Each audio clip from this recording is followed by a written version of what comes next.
తగులుకున్నావేంట్రా? నేను డబ్బులు తీసుకొని మోసం చేసే రకం కాదు. నేనేం మాట్లాడను, నువ్వేం మాట్లాడుకు. కామ్గా షాపింగ్ చేసుకొని వచ్చేద్దాం పద. ఛ, పద.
అవును, కుక్కర్ గిఫ్ట్ ఇవ్వచ్చుగా.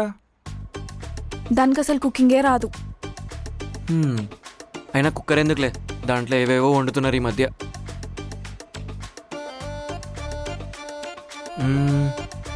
ఓ పని చెయ్యి, టీవీ, ఫ్రిడ్జ్, వాషింగ్ మిషన్ లాంటివి ఏమన్నా. అంత బడ్జెట్ లేదు. సరే, ఒక పని చేయి చెప్తా.